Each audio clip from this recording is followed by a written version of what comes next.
ನಾವ್ ಇದ್ರಾಗ ಅಂತರ್ ಬೆಳೆಯಾಗಿ ಮಾಡೀವ್ರಿ. ಏನ್ ಮಾಡೀವಿಪ್ಪ, ಮೆಣಸಿನ ಗಿಡ ನಮ್ಮ ಮನಿಗ್ ಬೇಕಾಗ ಮೆಣಸಿನ ಗಿಡ ಮಾಡ್ಕೊಂಡಿವಿ, ಬದ್ನಿ ಗಿಡ ಮಾಡ್ಕೊಂಡಿವಿ, ಮೆಂತಿ ಪಲ್ಯ ಮಾಡ್ಕೊಂಡಿವಿ. ಅಲ್ಲಿ ಸರ್ ತಾವಲಿಗೆಲ್ಲ ಬದ್ನಿ ಗಿಡ ಮಾಡ್ಕೊಂಡಿವಿ. ಇಲ್ಲೆಲ್ಲ ಮೆಣಸಿನ ಗಿಡ, ಮುಂದ ಮೆಂತಿ, ಕೊತ್ತಂಬರಿ, ನಮ್ಗೇನ್ ಬೇಕಿಲ್ಲ ಮನಿಗ್ ಬೇಕಾದಂತ ವಸ್ತುಗಳನ್ನ ಎಲ್ಲ ಇಂಟರ್ಕ್ರಾಪ್ ಹಾಕೊಂಡಿವಿ. ಮುಂದೆ ಚೌಳಿ ಹಾಕೊಂಡಿವಿ. ಇದನ್ನ ನಾವ್ ಹೊರಗಿಂದ ಯಾವ್ದು ಕೊಡ್ತಾರ ಈ ಕಾಯಿಪಲ್ಯನ, ನಮಗ್ ಬೇಕಾದ ಕಾಯಿಪಲ್ಯಗಳನ್ನ ನಾವೇ ಬೆಳ್ಕೊತೀವಿ. ಪುಂಡಿ ಗಿಡಗಳು ಹಚ್ಕೊಳ್ಳೋದಾಗ್ಲಿ, ಬೇಕಾದ ಪಪ್ಪಾಯಿ ಗಿಡಗಳಾಗ್ಲಿ, ನಮಗೇನ್ ಬೇಕಲ್ಲ ಇದೆಲ್ಲ ಸಾವಯವ ರೀತಿ. ಎಲ್ಲ ಸಾವಯವ. 2.5 ಎಕರೆ ಇರೋದು ಜಮೀನ, 2.5 ಎಕರೆ ಎಲ್ಲ ಸಾವಯವ ಮಾಡಾಕತ್ತೀವಿ 15 ವರ್ಷ. ಅದಕ್ಕಾಗಿ ಇದ್ರ ಜೋಡಿ ಮಿಶ್ರ ಬೆಳೆಯಾಗಿ ಇದನ್ನ ತಗೊಂಡಿವಿ. ಏನ್ರಿ, ಕೋಬೀಸ್, ಕ್ಯಾಬೇಜ್. ಇದನ್ನ ಫಸ್ಟ್ ಟೈಮ್ ರೀ ಸಾವಯವದಾಗ ಬರ್ತೈತೋ ಇಲ್ಲೋ ತಿಳಿಕಿಸಿಂದ ಬಹಳ ಜನ ಸಾವಯವದಾಗ ಬರಂಗಿಲ್ಲ ಅಂತೇಳಿ ಅನ್ನೋ ಮಾತುಗಳನ್ನ ಅನೇಕ ಜನರ ಬಾಯಲ್ಲಿ ಆಡಾಕತ್ತಿತ್ತು. ನಾನು ಏನಾತತಿ ಕತಾರೆ ಆಗತೈತ್ಲ ಅನ್ನೋ ಲೆಕ್ಕಕ್ಕ ಹಚ್ಚುನು ಒಂದ್ ಸಾರಿ ಕತಾ ತರಬೇಕಾದ್ರೆ ಒಂದ್ 10 ರಿಂದ 12 ಸಾವಿರ ರೂಪಾಯಿ ಆದತಿ. 2 ಡಬ್ಬಿ ಕತಾ ಬಿತ್ತಂದ್ರ ಒಂದ್ 40 ಸಾವಿರ ರೂಪಾಯಿ ಆದತಿ. ಅದಕ್ಕೆ ನಾ ಏನ್ ಲೆಕ್ಕ ಹಾಕಿದರಿ, 2 ಸಾರಿ ಕತ್ತದಟ್ರೆ ತಪ್ಪಲ್ ಬೀಳ್ತೈತಿ. ಹಸಿರಲ್ಲಿ ಗೊಬ್ಬರ ತಯಾರಾದತ್ಲೆ ನಮ್ಮಲ್ಲಿ. ಅದಕ್ಕೆ ಹಚ್ಚಿ ನೋಡುನು ಏನಾದತಿ ಅನ್ನೋದಕ್ಕ ಹಚ್ಚಿದೀವಿ. ನಮ್ ಬಾಜುಕ್ ಅಲ್ಲಿ ಪವನ್ಯಾರ ಹಚ್ಚಾರ, ಅವ್ರಿಗೆ ನಮ್ಗ ನಡ್ದತಿ ಕಾಂಪಿಟೇಷನ್ ನಡ್ದೈತಿ. ಅವ್ರದ್ದು ಒಳ್ಳೆ ರೀತಿನ ಐತಿ, ನಮ್ದು ಅದ ರೀತಿ ಒಳಗ ಐತಿ. ಆದ್ರೆ ಈಗಾಗಲೇ ಅವ್ರ ಒಂದ್ 20 ಸಾವಿರ ರೂಪಾಯಿ ಔಷಧ ಆಗಿ ಮಾಡ್ಯಾರ. ನಾವ್ ಬಾಳ ಆದ್ರೆ ಒಂದ್ 3 ರಿಂದ 4 ಸಾವಿರ ರೂಪಾಯಿನೂ ಆಗಿಲ್ಲ. ಯಾಕಂದ್ರೆ ಬೆಲ್ಲ, ತತ್ತಿ, ಅದು ಇದು ಇಂತ ತಂದದ್ದು. ಅದ್ರಾಗ ಕೀಟನಾಶಕ ಒಮ್ಮೆ ಕಾಡಕ್ ಐತ್ರಿ ನನಗ. ಒಮ್ಮೆ ಕೀಟಗಳು ಬಾಳ ಕಾಡಾಕತ್ ಗಜಿಗೆ ಕಣ್ಣೀರ್ ಶ್ರೀಗಳಿಗೆ ಸವಿತಾನಂದ ಸ್ವಾಮಿಗಳಿಗೆ ಫೋನ್ ಮಾಡಿದೆ. 2 ಬಾಟಲ್ ಕಳಿಸಿರ ಅವ್ರು. ಒಮ್ಮೊಂದ್ ಸ್ಪ್ರೇ ಕೊಡು ಅಂತೇಳಿ ಆಗ ಸ್ಪ್ರೇ ಕೊಟ್ಟೆ. ಸ್ಪ್ರೇ ಕೊಟ್ಟ ಬಳಿಕ ನಮಗ ಸಾವಯವ ಕೀಟನಾಶಕ ಕೊಟ್ಟಾರ ಕಣ್ಣೀರಿ ಪೋಳದ. ಅವು 2 ಸ್ಪ್ರೇ ಕೊಟ್ಟಾಗ ಕಂಟ್ರೋಲ್ ಬತ್ತ. ಹಂಗ ಚೌಗುಲಾ ಸರ್, ನಮ್ಮ ತುಕಾನಟ್ಟಿ ಬಡ್ಸದವ್ರ ಚೌಗುಲಾ ಸರ್ ಭೇಟಿ ಅದೇ. ಇಲ್ಪ ಅದಕ್ಕೊಂದ್ ತೊಡೆ ಟ್ರೈಕೋಡರ್ಮ ಮತ್ತ ಸುಡೋಮನಸ ಒಂದ್ ಸ್ಪ್ರೇ ಕೊಡುವಪ್ಪ ಚೆನ್ನಾಗಿದೆ. ಆಗೇನ್ ಕೊಟ್ಕೋತ ಬಂದಾರಲ್ಲ ಸರ್, ಟ್ರೈಕೋಡರ್ಮ, ಸುಡೋಮನಸ ಮತ್ತ ಕಣ್ಣೇರಿ ಅವ್ರದ್ದು ಒಂದ್ ಸ್ಪ್ರೇ. ಮುಂದ ಒಮ್ಮೆ ಬೇವಿನ ಎಣ್ಣಿ, ಒಮ್ಮೆ ಹುಲುಗಿಲ ಎಣ್ಣಿ, ಒಮ್ಮೆ ಟಾನಿಕ್ ಅಂತ ಹೇಳ್ಕಿಶಂದ್ರಿ. ಇದೇ ನಾವ್ ತಯಾರು ಮಾಡಿದ್ರಲ್ಲ ಗೋನಂದಾಜಲ ಮತ್ತು ಹಣ್ಣಿನ ರಸ, ಮೀನಿನ ಎಣ್ಣೆ, ಇವು 3 ಕೂಡಿ ಒಮ್ಮೆ ಹಾಕಿ ಸ್ಪ್ರೇ ಮಾಡಿ ಸರ ಈ ಟೈಪ್ ಬಾಳಿಗತ್ಲೆ ಬಂದ್ಬಿಟ್ಟತ್ರಿ. ದೇವ್ ಬಂದಾಗ ಬಂದ್ಬಿಟ್ಟತಿ.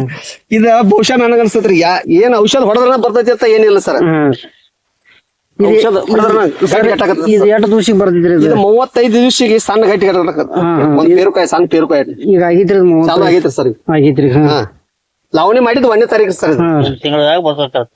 ಲವಣಿ ಮಾಡಿದ್ 1ನೇ ತಾರೀಕು ಸರ್. 90 ದಿವಸದ ಬೆಳೆ ಏನ್ರಿ? ಇಲ್ಲ ಸರ್, 70 ದಿವಸ ಹಾರ್ವೆಸ್ಟಿಂಗ್ ಬರ್ತದ್ರಿ ಸರ್. ಈಗ 1 ತಿಂಗಳ ಆದ್ರಿ ಸರ್, ಇನ್ನೊಂದ್ ತಿಂಗಳದಾಗ ಹಾರ್ವೆಸ್ಟಿಂಗ್ ಮಾಡ್ಕೋದತ್ರಿ. ಇದಕ್ಕೆ ಯಾವ ಕೆಮಿಕಲ್ ಹೊಡಿಲ್ದ ಏನೋ ಜರಾಬಿ ಕೀಟನಾಶಕ ಇಲ್ರಿ. ಎಲ್ಲ ಕಡೆ ನೋಡ್ರಿ ಎಲ್ಲೇ ಇಲ್ಲ ರೀ. ಕೀಟನಾಶಕ ಅಂದ್ರ ಸಾವಯವ ಒಳಗ ಕೀಟನಾಶಕ ಹೊಡೆದ್ರಿ ಕಣ್ಣೇರಿ ಸ್ವಾಮಿಗಳು ಕೊಟ್ಟದ್ದು. ಆದ್ರೆ ಒಮ್ಮೆ ಚೆಕ್ ಮಾಡಿದ್ವಿ ನೋಡ್ರಿ, ಇಲ್ಲಿ ಯಾವ ಕೀಟನಾಶಕ ತಿಂದದ್ದನ್ನ ಹೊಳ ಹೊಡದ್ ಬಳಕ ಈ ಹುಳಕ್ಕ ಈ ಗಾಡಿಗೆ ಏನು ಇದನ್ನಾಗಿಲ್ಲ. ತಿಂದಿದ್ರಿ? ಸ್ವಲ್ಪ ತಿಂದಿದ್ರಿ, ಸ್ವಲ್ಪ ತಿಂದಿತ್ತು. ಈಗ ಒಳಗಿನ ಗಾಡಿ ಏನ್ ತಯಾರಾಗತ್ತಿಲ್ಲ, ಅದಕ್ಕೇನು ಇಲ್ಲ, ಕೀಟ ಇಲ್ಲ. ಇದು ಉದಾಹರಣೆ ನೋಡ್ರಿ. ಮತ್ ನಾವ್ ರೈತರು ಒಂದ್ ತಪ್ಪು ಮಾಡಾಕತ್ತೀವಿ. ಕೀಟನಾಶಕ ಹೊಡಿಲಿ, ರಾಸಾಯನಿಕ ಇದು ಸಾವಯವ ಹೊಡ್ಲಿ, ನಾವೇನ್ ಮಾಡ್ತೀವಿ, ಹೈ ಸ್ಪೀಡ್ ಪಂಪ್ ತಗೋತೀವಿ, ಭರ್ ಹೊಡ್ಕೊತ ಹೋಗಿಬಿಡ್ತೀವಿ. ಇದ್ರ ಎಲ್ಲಿ ದೊಡ್ಡ ಇರೋದ್ರಿಂದ ಇದು ನಾಗರ ಚಿತ್ರ ಇದನ್ನ ಇರ್ತೈತ್ರಿ, ನಾಗರ ಹಿಡಿಗತ್ಲೆ. ಒಳಗ ಗಾಡಿ ಇರ್ತೈತಿ, ಇದಕ್ಕ ಒಳಗ ಸುಳಿ ಇರ್ತೈತಿ. ನೀವ್ ಏನೋ ಔಷಧ ಹೊಡೆದ್ರು ಅದ ಮೇಲ್ಗಡೆ ಅಟ್ಟ ಸಿಡಿತೈತ್ರಿ, ಅದಕ್ಕೆ ಹೋಗಿ ಮುಟ್ಟಂಗಿಲ್ಲ. ನಾವೇನ್ ಮಾಡ್ತೀವಿ, ರೈತರ ಹಿಂಗ್ ಹಿಡ್ಕೊಂಡು ಬರ ಹೋಗಿಬಿಡ್ತೀವಿ. ಅದು ಎಲಿಗಳ ಮ್ಯಾಲ ಕುಡಿರ್ತೈತಿ. ಆ ಕೀಟ ಎಲ್ಲಿರ್ತೈತಿ ಅದಕ್ಕೆ ಹೋಗಿ ಔಷಧ ಹತ್ತಂಗಿಲ್ಲ, ಯಾವುದೇ ರೀತಿ ಔಷಧ. ದಯವಿಟ್ಟು ತಪ್ಪು ಮಾಡ್ಬೇಡ್ರಿ. ಸಾವಕಾಶವಾಗಿ ಗಾಡಿ ಅವಸರ ಮಾಡಕ್ ಹೋಗ್ಬೇಡ್ರಿ. ಗಾಡಿ ಹೊಡ್ಕೊತ ಹೋಗೋದ್ರಿಂದ ಇದಕ್ ಬಹಳ ಉತ್ತಮ ಅಂತೇಳಿ ನನ್ನ ಅನಿಸಿಕೆ ಆಗಿದ್ರಿ. ಸರಿಯಾದ ಔಷಧ ಎಷ್ಟು ಮುಖ್ಯನೋ ಅಷ್ಟು ನಾವು ಮಾಡೋ ಕರ್ತವ್ಯ. ಸಿಂಪರಣೆ ಪದ್ಧತಿ ಕೂಡ ಅಷ್ಟು ಮುಖ್ಯ ಐತ್ರಿ. ಎಷ್ಟು ನಾವು ಔಷಧಗಳನ್ನು ಯೂಸ್ ಮಾಡ್ತಿರ್ಲ ಅದಕ್ಕಿಂತಲೂ ಒಂದು ಪಾಲ್ ಹೆಚ್ಚ ಸ್ಪ್ರೇ ಮಾಡೋದ್ರಲ್ಲಿ ಬಹಳ ಮುಖ್ಯ ಅಂತಾರೆ ಇದು. ಯಾಕಂದ್ರೆ ನನಗೊಮ್ಮೆ ಅನಿಸ್ತಿರ ಅದ, ನಾವೊಮ್ಮೆ ಔಷಧ ಈ ಜೀವಾಮೃತದು ಇದ್ರ ಮಾಡೋದ್ನಾಗ ಸ್ಪ್ರೇ ಮಾಡೋದ್ನಾಗ್ರಿ ಬರ್ರ ವಾದೆ ನೋಡಿದ್ರಿ ಎಲಿ ಮೇಲೆ ಅಟ್ಟ ಹುಯ್ತದ. ಮತ್ ಈ ಗಡ್ಡ್ಯಾಗ ಹೋಗಿ ಬೀಳುದ ಯಾವಾಗಿದ ಹಿಂಗ ನಾಗರ ಹಿಡಿಗತ್ಲೆ ಐತಿ. ಆಗ ವಿಚಾರ ಮಾಡಿದೆ, ಈಗ ಏನ್ ಮಾಡಾಕತ್ತೀವಿ, ಸ್ಲೋ ಮೂವ್ಮೆಂಟ್ ಮೇಲೆ ಗಾಡಿ ಎಲ್ಲಿಗೆ ಹೊಡಿದ ಅವಶ್ಯಕತೆ ಇಲ್ಲ. ಯಾಕಂದ್ರೆ ಸ್ಪ್ರೇ ಆಗೇ ಆಗತ್ತಿರ್ತೈತ್ರಿ ಇಲ್ಲಿಗೆ. ಗಾಡಿ ಹೊಡ್ಕೋತ ಹೋಗೋದ್ರಿಂದ ಈ ಬೇವಿನ ಎಣ್ಣೆ ಇವೆಲ್ಲ ಇದ್ರ ಹೊಡಿದ್ರಿಂದ ಒಂದು ಹುಳ ಇಲ್ಲ ನೋಡ್ರಿ. ಒಂದು ಹುಳ ಬಂದಿಲ್ಲ. ಇದು ಎಷ್ಟು ಕಬ್ಬಿಂದ ಕಬ್ಬಿಗೆ ಎಷ್ಟು 5 ಫೂಟ್ ಸಾಲ ಸರ್. 2.5 ಫೂಟ್ ಸಾಲ ಕೊಡ್ತಿದ್ವಿ. 5 ಫೂಟ್ ಸಾಲ ಈಗ 2.5 ಫೂಟ್ ಸಾಲಿನಾಗ ಕೂತಾವ. ಇನ್ ಇದನ್ನ ತಕೊಂಡ್ ಬಳಕ ಏನತ್ರಿ ಇನ್ನೊಂದು ತಿಂಗಳದಾಗ ಬರ್ತದ್ರಿ ಸರ್. ಮಣ್ಣ ಏರಿಸ್ತೀರಿ? ಇಲ್ಲ ಸರ್, ಈಗ ಏರ್ಸಂಗಿಲ್ರಿ. ಇನ್ನೊಂದ್ ಇದ್ರಾಗ ಇನ್ನೊಂದು ಬೆಳೆ ತೆಗಿಬೇಕು ಅನ್ನೋ ಒಂದು ಆಸೆ ಐತಿ. ಕೊತ್ತಂಬರಿ ಒಮ್ಮೆ ಗೊಜ್ಜು ತೆಗಿಬೇಕಂತೇಳಿ ಆಸೆ ಐತ್ರಿ ಸರ್. ಯಾಕಂದ್ರೆ ಇನ್ನ ಗಣಿ ಕಟ್ಟಿ ಮ್ಯಾಲ ಬರ್ಬೇಕಾದ್ರ ಇನ್ನ 2 ತಿಂಗಳು ಹೋಗತ್ರಿ ಸರ್. 3 ತಿಂಗಳ ಮೇಲ್ಪಟ್ರ ಬೇಕು ಹರಗಾಕ. ಅದಕ್ಕಾಗಿ ಏನ್ ಮಾಡ್ತೀವಿ, ಇನ್ನೊಮ್ಮೆ ಇದನ್ನ ತಕೊಂಡ್ ಕಿಸಿಂದ ಎಲ್ಲ ಫುಲ್ ಪವರ್ ಸ್ಟಿಲ್ಲರ್ ಮುಂದೆ ಆಡಿಸ್ತೀವಿ. ಎಲ್ಲ ಬುಕಣಿ ಮಾಡಿ ನಮ್ಮ ಮಣ್ಣಾಗ ಸೇರಿಸ್ತೀವಿ.